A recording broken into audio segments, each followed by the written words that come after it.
Zoom news conference. I'm Sandy Close, Director of Ethnic Media Services. Today, our briefing focuses on vaccinating young people between the ages of 12 and 17. Why this has become the next major milestone in gaining control of the COVID-19 pandemic, and what parents think. As you will hear from our speakers, COVID now ranks among the 10 leading causes of death for young people, who make up 22% of all new COVID cases, compared to only 3% a year ago. We are honored to have as our speakers two doctors specializing in family medicine and pediatrics, Dr. Jose Perez of the South Central Medical Center in Los Angeles, and Dr. Grace Lee, professor of pediatrics at Stanford. We also have the lead researcher on parent hesitancy, Matthew Simonson, with the COVID States Project. I want to thank our speakers for joining us and our interpreters, Oscar Arteta and Jackie No, for providing simultaneous interpreting in Spanish and Korean. We ask our presenters to speak slowly for our interpreters.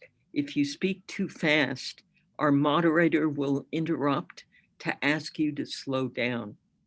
We invite reporters to please enter questions and comments in the chat box.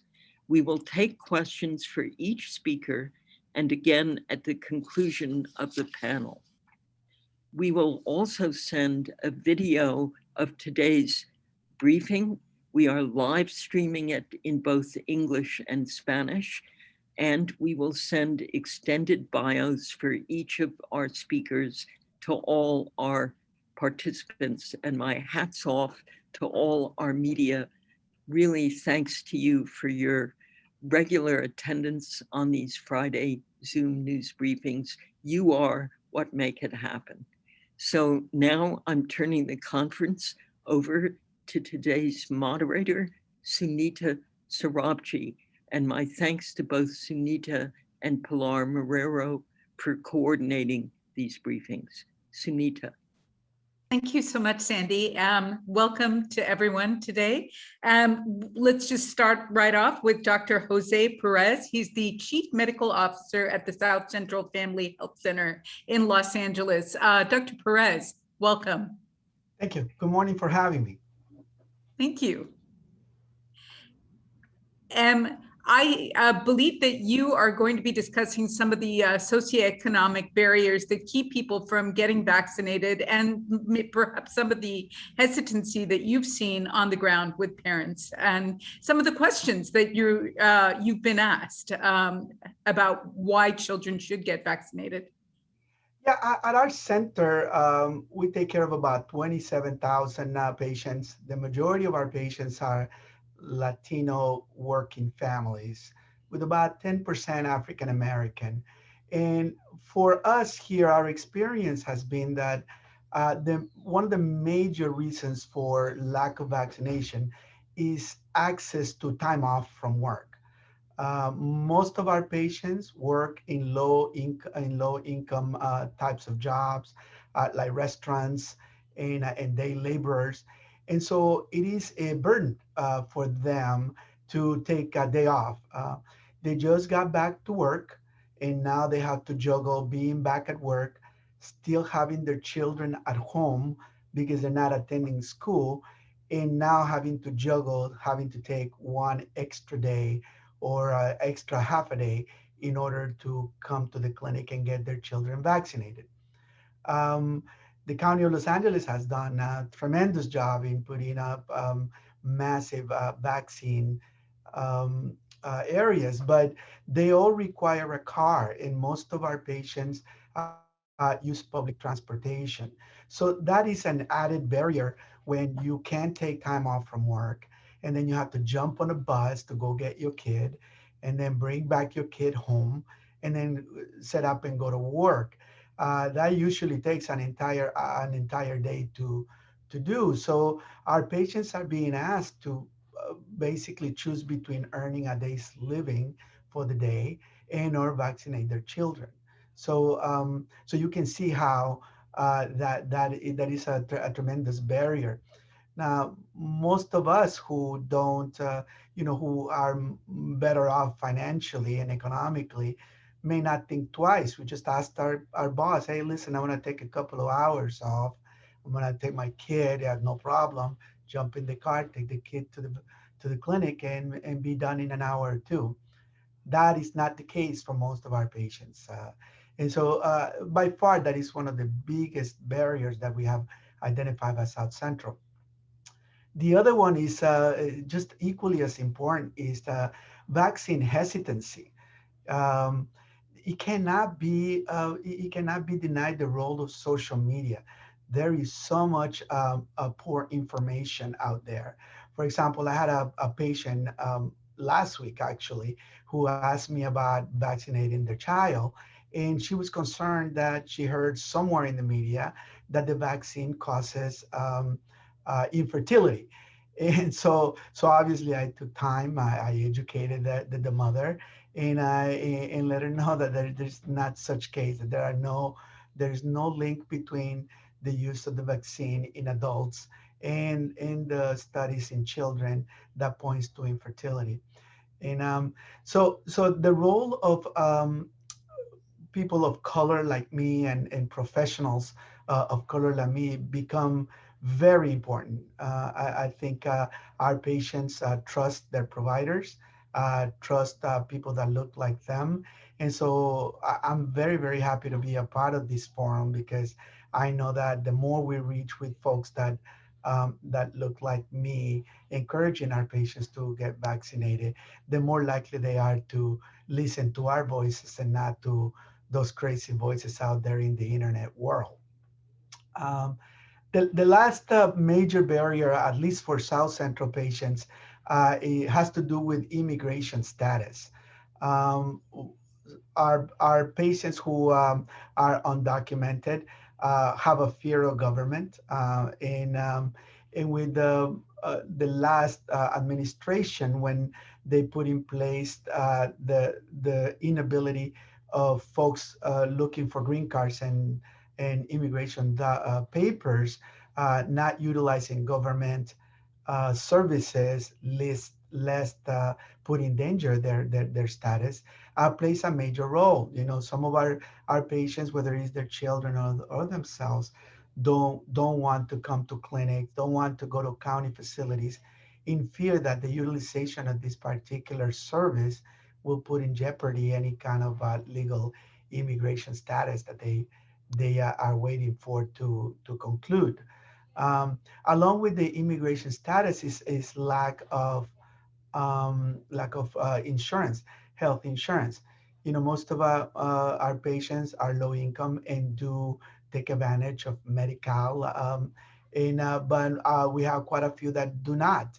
And those who do not, despite of the great efforts of education, they still think that they need to pay or they need to, or they can't get the vaccine for free.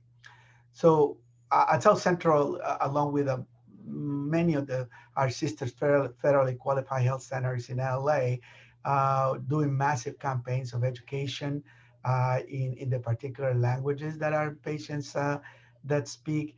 And we hope that this education effort really leads to a more comfort in our patients looking to get vaccinated.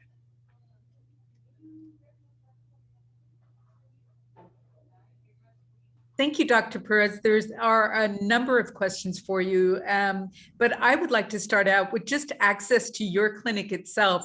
Are you near a bus route, or how do people get to your clinic? And then when they do they have to have an appointment prior that they've made online, or is it walk-in?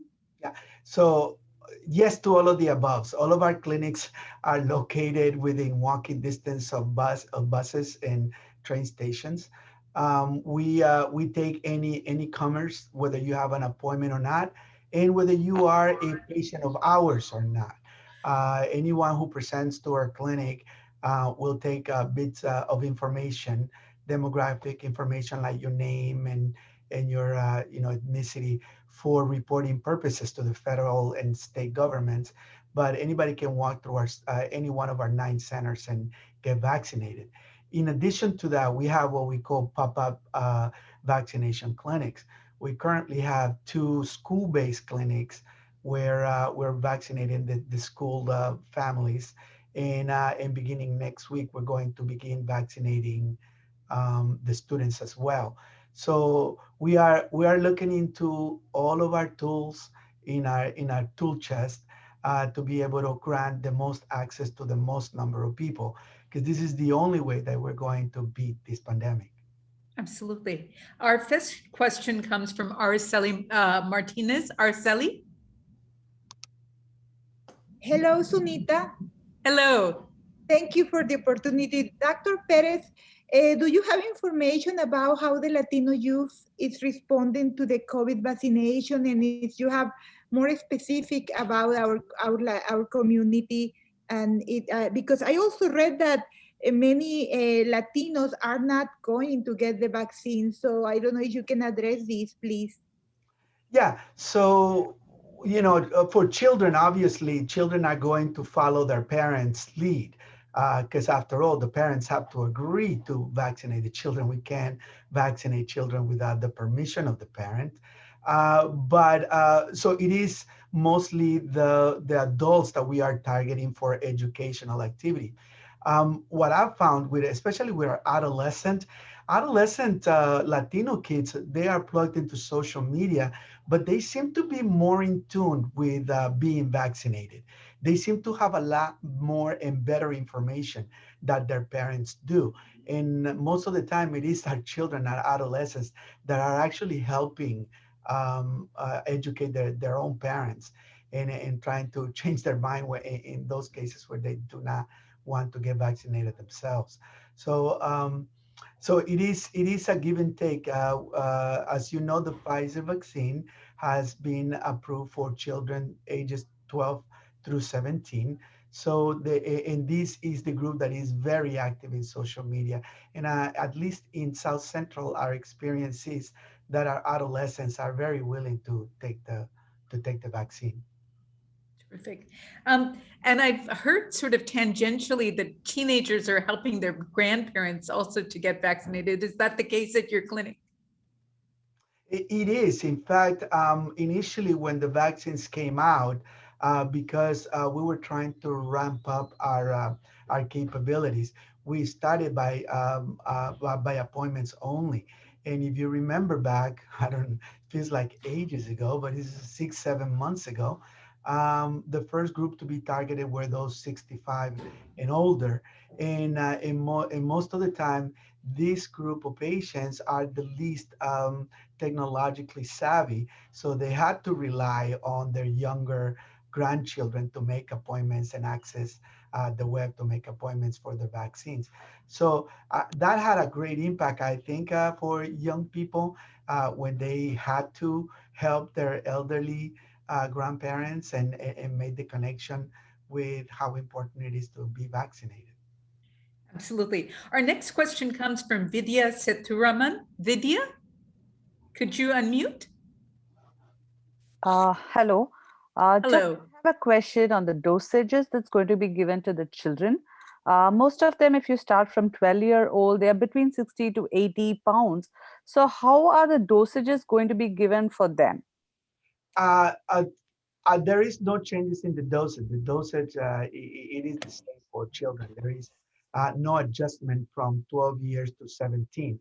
Now, once you go below age of 12, then that's when you start taking into account weight and height, as children's bodies, the younger children don't respond the same way as adults do. But by age 12, most of the children are beginning to take on adult weight over 100 pounds, where it seems to be there seems to be no changes in the vaccine dosages. And Jessica Martin has a question for you. Jessica. Okay, the question is really what your best argument is for parents who are hesitant. Why should kids get vaccinated? And why has there been an increase in infections among this age group compared to last year? Yeah. Well, the first question first. What I tell my patients, especially those who have children of this age group, is don't be afraid. You have a lot of experience with vaccines. You've been vaccinating your children since they were 1 year old.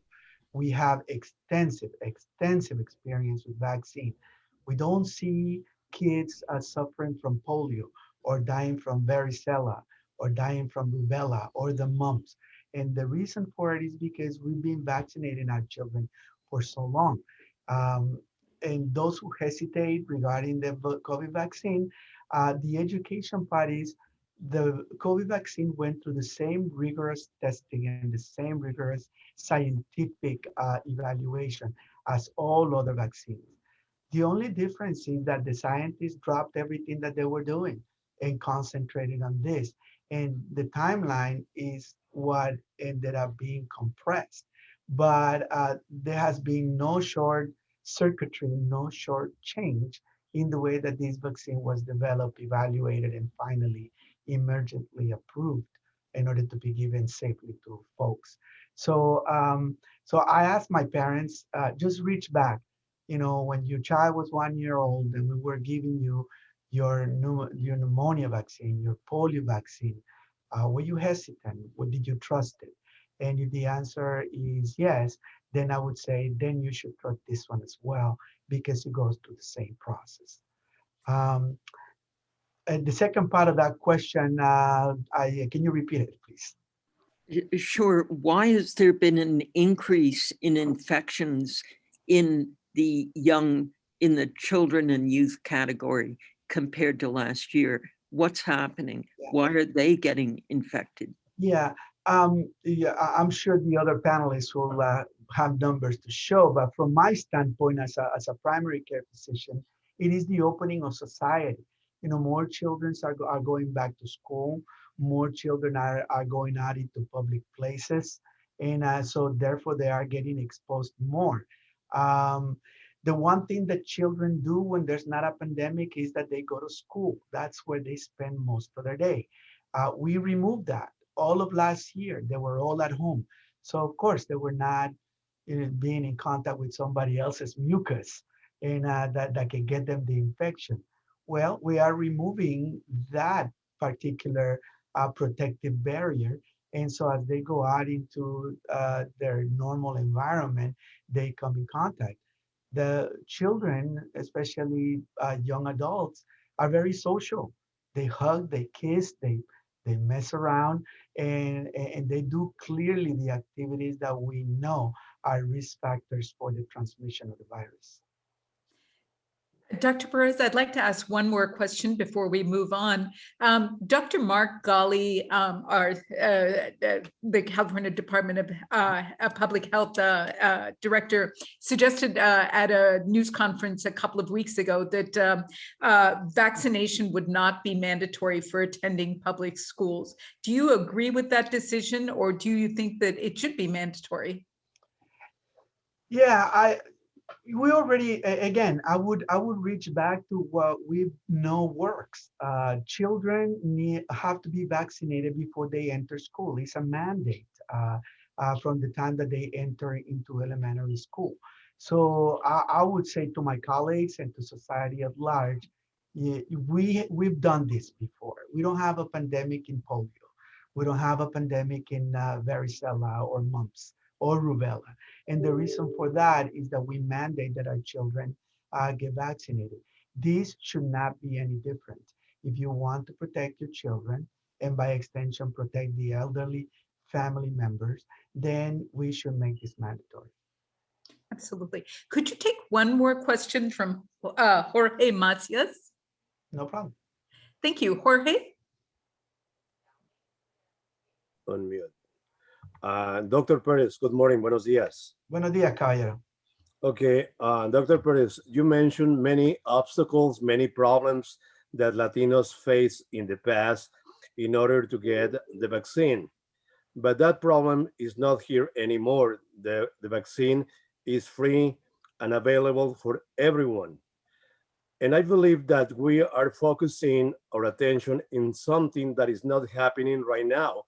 But but I believe that you, in your role, and many leaders in the state of California, will need to bring the positive efforts to tell the Latinos that the vaccine is, in 3 words: effective, secure, and free. But my question it is to you: if this trend continues for Latinos not being vaccinated, and we have a date, June the 15th, where the economy and the use of masks is going to be free for all Californians, what is going to be the risk? What are going to be the risks for the entire society if Latinos are not vaccinated? What are going to be the risks for other ethnic groups, Caucasians, Asians, Blacks, and or people? Uh, yeah. So see, this is where it's a quandary, right? We live in a society where you can decline medical services that you don't want. We can't force people to take the vaccine. All we can do is educate them. And I think that this particular forum is what is very important, because this is the way we're going to reach Latinos and African Americans, that when they hear my voice, when they hear voices like mine, that we are telling you that the vaccine is effective and safe. The hope is that they listen to our voices because we represent them. You can probably tell by my accent that I'm an immigrant. I was born and raised in Nicaragua till like when I came here at the age of 15. So I know my people and I speak to my people. And I'm hoping that when I raise my voice and I tell my patients and their families get vaccinated, this is the way you're going to protect yourself, that this is the way that we are going to eventually get over that particular hump. Now, in and around our clinics, it's dangerous. Only about 35% of our patients and the community at large has been vaccinated. That means that 6 to 7 out of 10 people that I come across in the street when I go out to eat lunch has not been vaccinated. So there is a risk. There is a risk that within the Latino community, we'll have a mini wave of infections. And we know that Latinos suffer of an increased risk of diabetes, hypertension, and some of the chronic diseases that puts us at risk for bad outcomes. So am I worried? Yes. Yes, I am worried. And that's why I am being part of this particular forum, because I know that if we don't raise the rates of vaccination in the Latino community, we can have a racial wave of infections of COVID. And but once again, we can't force people to do the right thing. If we could wave a magic wand and do that, I think I'll be a very rich man. But but for sure, I think it's continuing to raise our voices, and encouraging people and educating our families and our patients and our parents to get the vaccine. My hope is that we can do it, that alone will have the effect that we want. Thank you so much, Dr. Perez. We really appreciate your presence on this call. There are a number of questions still for you, and I wonder if you could just address them in the chat. Sure. Thank you again. No We next welcome Dr. Grace Lee. She is the Associate Chief Medical Officer for Practice Innovation and Infectious Diseases at Stanford Children's Health. Dr. Grace Lee, welcome. Thank you so much for having me. Thank you. I was asked to speak on a few points, and I'm happy to do so and then take any questions. So I also happen to serve as a member of the Advisory Committee on Immunization Practices. I serve on the Western States Scientific Safety Review Committee, and I have no financial disclosures, just so everyone's aware. I was asked first to comment about, why is it important to get children vaccinated? So, first I want to just, speak to the burden of infection. So there has been a lot of attention that's been paid to our older adult population. However, we haven't really paid close attention to really what's going on with our children. The AAP has been a great source of information documenting that nearly 4 million children have tested positive for COVID-19 since the onset of the pandemic. However, the CDC estimates that when we adjust for underreporting and under-testing that's happening in children, that perhaps as many as 22 million children and adolescents 5 to 17 years have been infected in the US since the pandemic began. Dr. Lee, could you just slow down a little bit? Sure. Interpreters, we're hanging on every word, and you just need to go a little more slowly. Absolutely. Thank you for letting me know. It was mentioned earlier that children are now responsible for nearly a quarter of newly reported COVID-19 cases in more recent weeks. And people are asking why, and I agree that some of it is related to the fact that, we are reopening, our kids are getting back to school as they need to. But the other reason really is because vaccines have been so effective in protecting the adult population that overall the proportion of hospitalizations reported seem to be increasing in children, but that's primarily due to the protection we're seeing amongst our adults with vaccination. So the burden of disease can be significant. I want to emphasize that I personally have seen kids become hospitalized, and I've actually, we've had children die from COVID-19 disease. It is a significant disease, although it is not as common to happen in younger children compared to our older adult population. Kids are also at risk. We know that amongst the hospitalizations we've seen in the US, that while 60% do have a high-risk condition, including obesity, asthma, developmental delay, immunocompromise, and diabetes, we also know that 40% of children who are hospitalized have no high-risk conditions.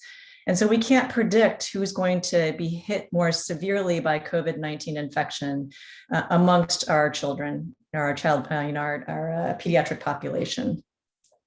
Second, we know that kids, even though more commonly they're less symptomatic, they can transmit, and they can transmit to each other and to our family members. And so it's been really important for us to ensure that we're not only protecting kids from the burden of disease, but also, continue to be able to protect our family members, some of whom may not be able to respond to the vaccine or take the vaccine, particularly those who are immune compromised. So, family members who are undergoing immunosuppression or, cancer therapies, they might not be able to respond as well to the vaccine. So we can do a lot to protect our family members from infection. What came out last week with the Pfizer vaccine was the approval for use in children 12 to 15 years of age based on a clinical trial where the vaccine was shown to be 100% effective and to produce a robust immune response among those 12 to 15 years of age. The vaccine was also shown to be safe and have a similar profile to what we see in adults, meaning reactogenicity, so a lot of local reactions like a sore arm or redness or tenderness at the site of the injection, as well as systemic symptoms such as headaches, muscle aches, fevers, and things like that. We just as we tell adults, we tell parents of children to expect these symptoms within a day after vaccination, that it is a sign of an individual's response to the vaccine, meaning you're developing an immune response, and that these symptoms are short-lived. So in terms of thinking about the other aspects of the benefits of vaccination, I think one that we have not talked about yet have been the long-term effects of COVID that we're now starting to better understand in both adults and children, this long-haul COVID. And I think we have a lot of work to do to make sure that we understand the full impact of the COVID-19 pandemic on the health of our children, both in the short term and the long term, their educational outcomes, and their mental health outcomes. And this pandemic clearly has affected all of us. And individuals who are at risk for infection are, affected to an even greater degree. Thinking about also just sort of discussing the safety profile of vaccines, one number or a set of numbers I point to often are that we've had 160 million individuals in the US that have had at least one dose of a vaccine, and 127 million people who are fully vaccinated now. And so oftentimes I'll get the question about, well, it feels rushed. How do we know we have enough data? What I would say is we've now vaccinated that many people. And what we're seeing right now as a society is that the US is beginning to be able to reopen because our infection rates are coming down. The vaccines have been incredibly effective. And, hopefully many of your friends and neighbors have been vaccinated and can share their stories about vaccination. In the past week, or I think the past week or two, past week, I guess, over 1 million teens have received at least one dose of vaccine as well. And we will continue to actively monitor. One of the other things that we are doing as an ACIP and the work group is to really focus in on making sure we're monitoring vaccine safety across multiple safety surveillance systems in the US for adults and for children, and we'll continue to do so. And we have been meeting on a weekly basis since the first vaccine was administered in the US on December 14th, and continue to be vigilant and ensure that we are making sure that the benefit risk balance makes sense for everyone. I'll turn briefly to what's in the pipeline for children under the age of 12, which, as many of you know, there have been trials that are underway specifically to identify a right dose for kids under the age of 12. For particularly the Pfizer and the Moderna vaccines are further along in general. And we are hopeful that once the appropriate dose is identified that is found to be able to elicit a robust immune response that's similar to what we see in the adult population and the teen population and is safe, that those trials will be able to proceed quickly. Some of the projections that you've probably heard from others on the national front have been, hopeful for the fall, and we'll see, how quickly the studies can be done. But as always, what I would say is that a careful review of the efficacy and the safety of those vaccines is going to be incredibly important before those vaccines are used in the broader population. And then, we discussed briefly the risk factors for COVID. I do want to highlight that amongst hospitalized children in the US, there have been a disproportionate number of children who are hospitalized who are, Black and Hispanic. In addition, MIS-C, which is a severe hyperinflammatory syndrome occurring approximately 2 to 6 weeks after COVID infection, has occurred in our pediatric populations, and we've seen kids hospitalized with that. And that also has disproportionately impacted Black and Hispanic communities. And then the final thing I'll just say is that, in terms of thinking about the number of deaths that occur in children, at the last week's ACIP meeting, the CDC estimated that there were 127 children in the US, 12 to 17 years of age, who died from COVID-19 infection. And I'll just emphasize that that is now a vaccine preventable disease. So those deaths are preventable. And, people look at those numbers and say, it's not that many, but if it's your own child or your relative, that person is incredibly important to you. And I feel like anything we can do to protect our children and our family members and our loved ones, really, that is my hope. I'll just end on a personal note that I also have 2 teens, and one is fully vaccinated and the other just got her first dose last week.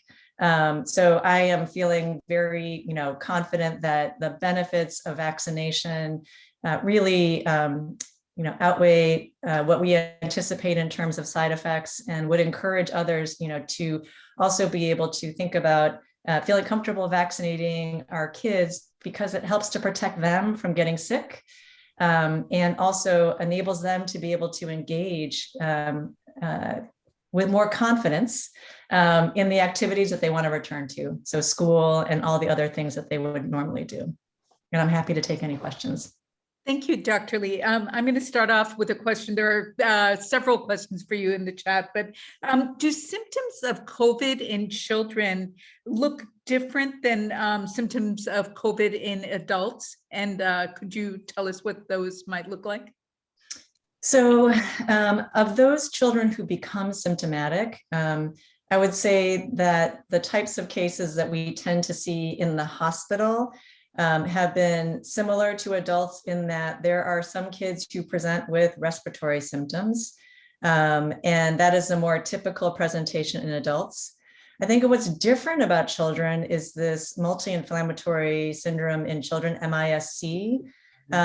It has also been observed in adults as well, but less commonly. So there is something about COVID that seems to create this intense inflammation that occurs after the infection's over. It's like a post-infectious process where there is ongoing inflammation that really is sort of attacking your own body. And we have seen kids pretty sick in the ICU with that. So I would say that's what's a little bit different about children. Otherwise, kids can present very similarly to the adults. All right. Our first question comes from Vidya. Vidya? Back to the same people. Just Vidya, there you go. Yeah, I'm here. So Dr. Lee, I have one question. So I have a son who's 12-year-old. So by taking this COVID vaccine, will it conflict with the other vaccines which I need to give it to him during the 12-year-old time frame? Thank you for that question. So the CDC and the AAP, the American Academy of Pediatrics, last week specifically endorsed ensuring that that there's no need. Well, let me just put it this way: our children are really behind on vaccines. Our teens are particularly behind on vaccines, as well as all the younger children as well. And part of that has been because the pandemic has disrupted routine healthcare for our children. We are excited to have kids back in school now or going back to school this fall. And so it's really important that we have kids ensure that they're caught up on all of their childhood vaccines. And we're really excited that for teens 12 and older, that they have the opportunity to receive a COVID-19 vaccine as well. The clinical guidance last week from the CDC indicate that there is no need to wait, that there was prior to this sort of a 14-day window where we tried to avoid what we call concomitant vaccination, in order to make sure that we had a better sense of what was happening, particularly early on in December, as we were rolling out with the initial doses across the US population. I think that the way it's framed on the website now is what makes the most sense to me, which is to say, if you're worried that you're going to miss an opportunity to get a vaccine, or as a provider, you're going to miss an opportunity to give vaccines and catch kids up, it's really important to ensure that you're able to offer the vaccines that are needed, and that there no longer is any sort of window where you're trying to avoid vaccination. And I would say this is probably one of the biggest questions we get clinically from our providers, who want to use every opportunity to try and ensure that their teens and kids are up to date. So for those who have teens, I do encourage you to talk to your provider about what to anticipate in terms of, the typical side effects that we see from COVID vaccine. I think that's often just getting through that is the hardest part. you said it many times. Other thing I'll say is that for the younger kids who are behind, would encourage everyone to get their kids caught up now. Fantastic. Could you stay on for one more question from Julia Dudley? Yes. Julia? Thank you, Doctor, for all this information that you're providing us, and we want to do a good job of reporting the facts. And that has been a question that I just asked in the chat, having to do with the booster shots. We just heard in the news that they talked about anyone who was given a shot, and these would be the adults that I would be concerned about, that took a shot in December actually have to get a booster by September. And individuals who currently have taken a shot and they're still doing the studies have about 8 to 12 months before they have to take a booster. How will we monitor that? How will that affect our children who would already be going back to school? And then you have to track those adults to make sure they get their booster shots. And will there be reinfection? Thank you. Good question. So I would say that the CDC in particular is monitoring the data carefully on variants that are circulating in the US, which might impact vaccine effectiveness, in addition to the durability of immunity from vaccines. And the discussion about boosters clearly is ongoing, but there are no recommendations at this time until a closer review of that data.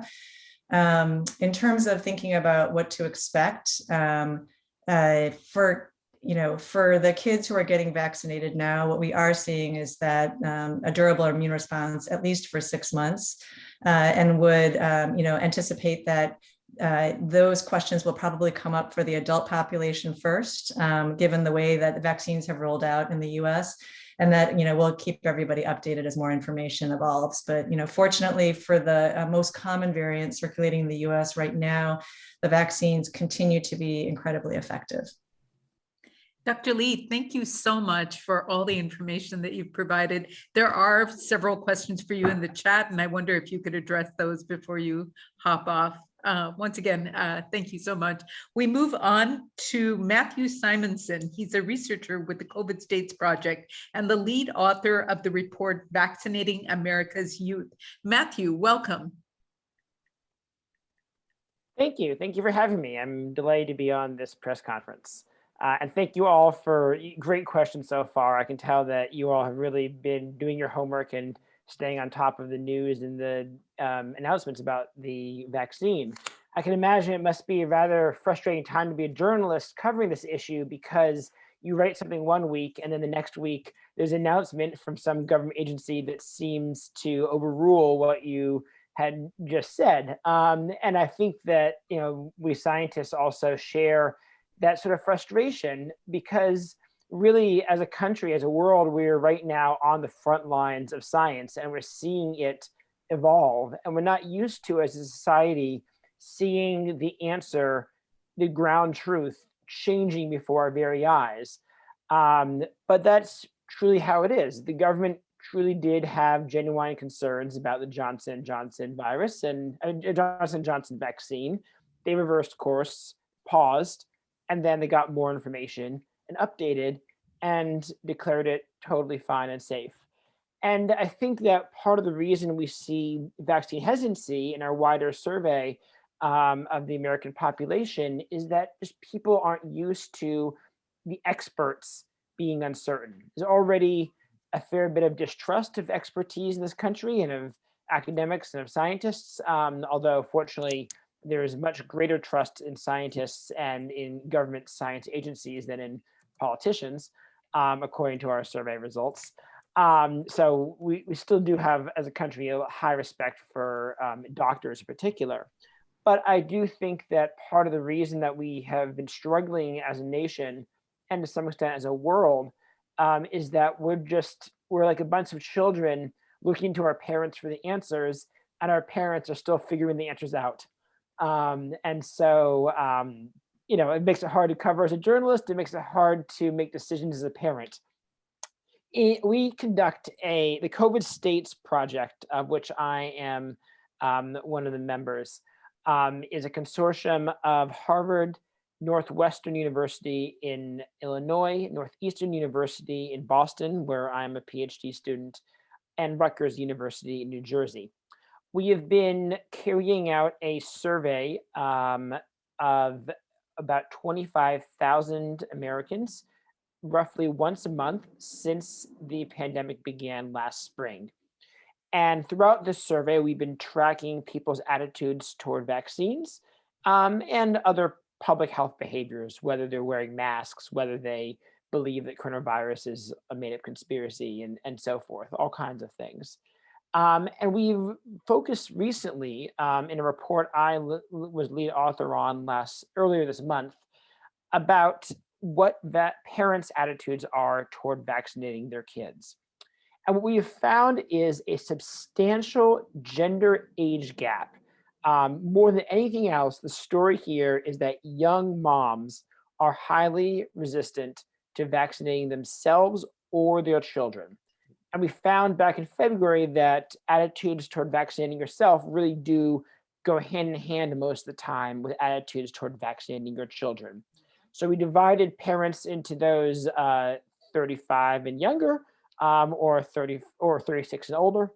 And so among the younger mothers, we found that roughly a third of them said that they were very unlikely to get their children vaccinated. That's our definition of resistant. When they say very, they have 5 choices from extremely likely to extremely unlikely, and they chose the most extreme unlikely choice. So we say that roughly a third of young mothers are resistant, and that this has not changed since February.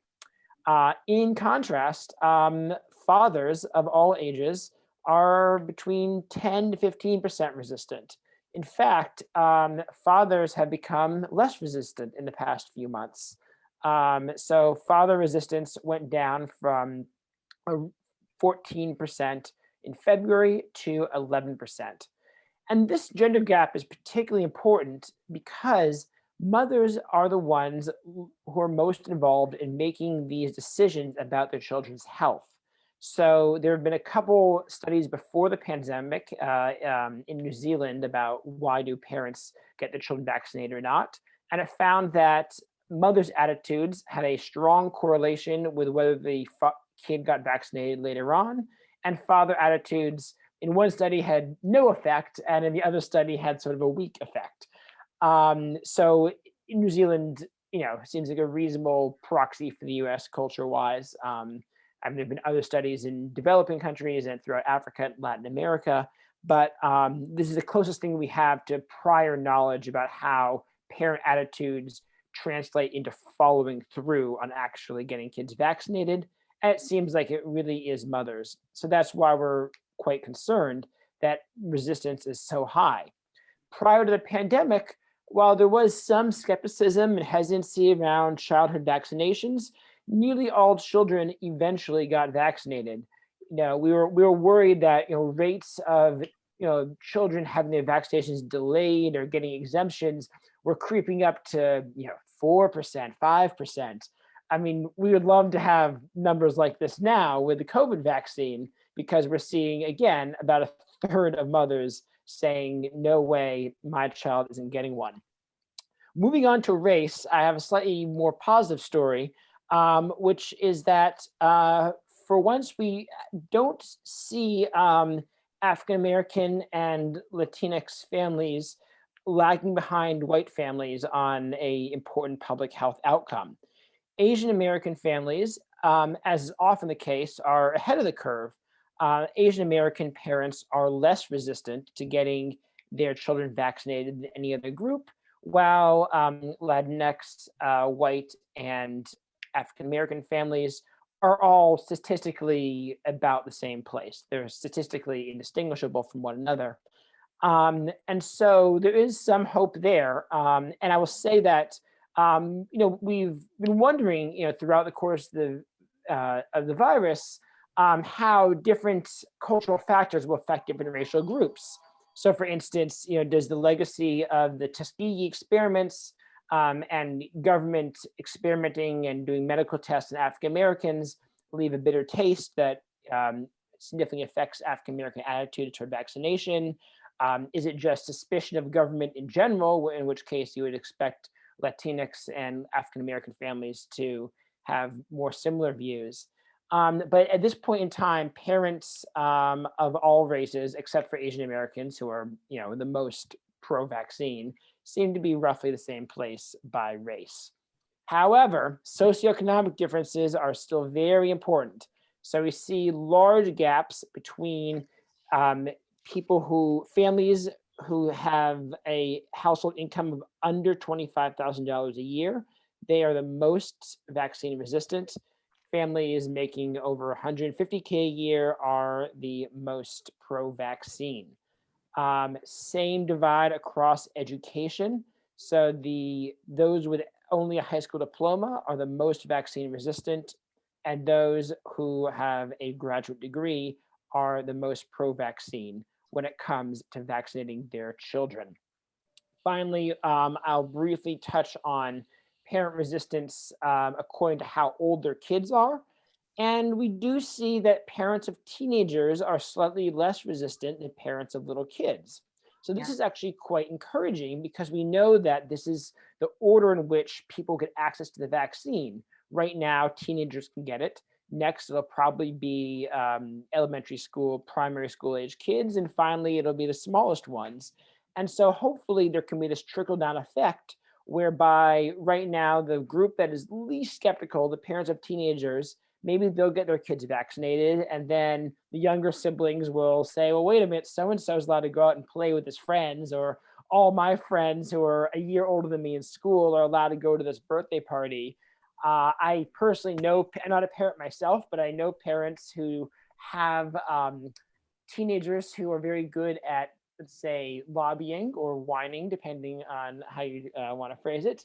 But teenagers have the ability to persuade their parents in some cases. And the great news about this is that among 18 to 22-year-olds, we're not allowed to survey minors, but we survey adolescents who are just over the legal age where we can survey them. They do not show the same gender gap that their parents do. So boys and girls who are seniors in high school or just finished high school, they seem to be equally ready to get vaccinated, and they seem to be less hesitant on the whole than their parents. So maybe our kids will save us from our attempts to protect them.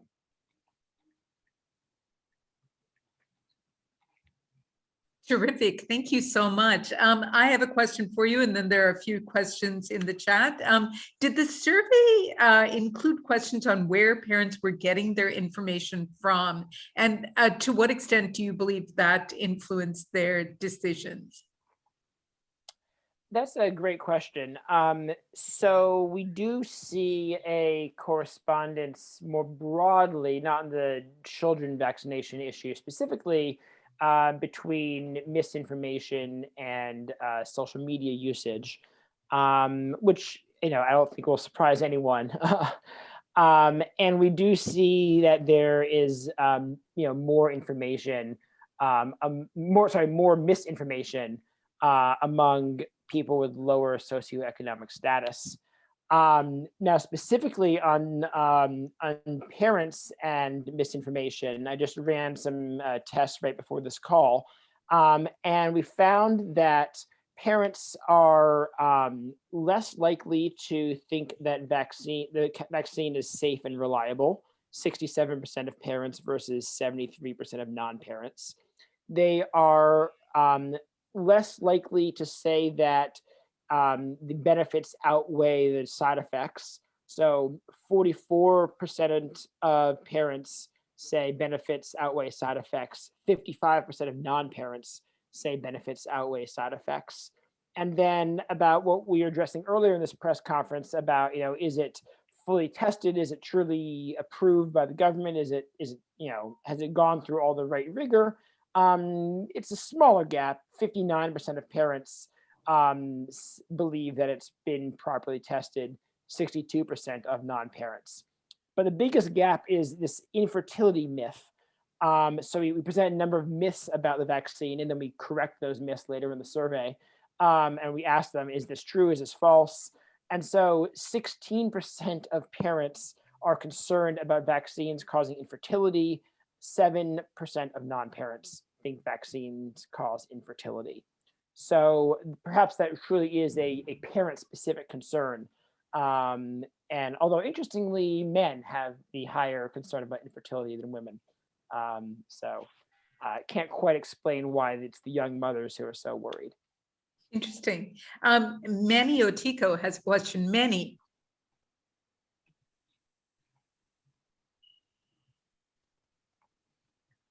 Yes, I just wanted to know, I mean, you may have answered this question already, but I was wanting to know, why do you think there's a correlation between young parents not wanting to get vaccinated? You know, that's a great question that we're still trying to sort out. You know, we know that, you know, there's, you know,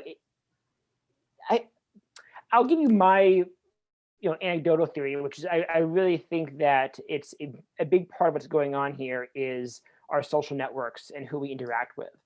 And I think that young mothers in particular are much more likely to be interacting with other parents, right? Some of them don't have a workplace they go to, so their whole social world is other moms. And older parents may have branched out more. They may have more friends whose kids are off in college or off in the work world. So I would imagine that out of these four groups, young moms, young dads, older moms, older dads, young mothers are probably most surrounded by other people like them, and that amplifies these effects. So it's the whole, you know, social media misinformation. I guess what you're thinking might be the issue. You know, these people, these young moms are getting misinformation on social media. That might be an issue. Yes, certainly. I mean, the information might come originally from social media, and then it's going to be sort of concentrated, bouncing around this tight-knit social network of the mothers of the, you know, parent association, or the, you know, the mothers of the play group. Whereas the dads, you know, first of all, on average, are probably less involved in parenting, and secondly, are more likely to have, you know, work friends or other friends who aren't parents. And so I think while it may come originally from social media, this misinformation, it's hearing your friends repeat it that really reinforces it and makes you believe it. It's not just that you saw something somewhere online. It's once your friend believes it too, now it's really self-reinforcing. Absolutely. Could I ask one more question? Did you ask a question about religion, and to what extent do you believe religion plays a role in whether mom will get her child vaccinated? You know, I was just looking through our free response answers. We allowed people to type in why you're not getting vaccinated. And honestly, religion did not really pop out there. I mean, the most common answer people gave was side effects, long-term effects. I'm not sure it's going to work, and I don't fully trust the approval process. I thought it was rushed. I saw out of like 300 responses I read through this morning, 2 of them had to do with someone's religion. You know, there were more people saying it was about needles and fear of getting a shot than it was about religion. So I don't think that's a huge part of the story, though it certainly may affect some people. Absolutely. Oni Advincula, do you want to ask your question? Sure. Thank you, Sunita. Of course. Matthew, can you explain the reason behind the correlation between the AAPI community and its higher pro-vaccination rate? The question actually is more on the attitude and behavior, not more on the economic side of access and all of that. But what is really attitudinally, why is it that AAPI has higher pro-vaccination rate? You know, that's an interesting question. And we do see differences even when we take things like education into account. I don't think I'm in a position to make generalizations about such honestly, a pan-ethnic group. I think I imagine it would vary significantly between the AA and the PI and within the AA, you know, depending on whether your, you know, family comes from Japan or from Vietnam or the Marshall Islands. So I would hesitate to make sweeping generalizations about, you know, whereas, you know, the African-American community, although diverse in its own way, you know, has a longer history of the same sort of interactions with the US government and interactions with doctors in this country.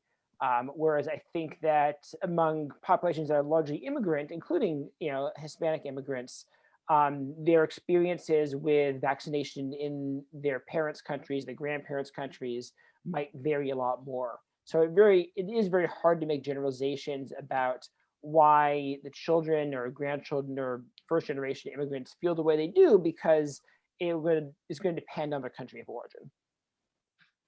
Fantastic. Matthew, I know that there are many more questions for you, but we need to wrap up our press conference. Sandy, any final remarks? Just thanks to all our speakers. I take great hope from the consensus that young people are leading adults towards a more towards a more positive embrace of vaccines. I think that's extremely positive, optimistic takeaway among many very valuable insights you have all shared. Thank you. Thank you all.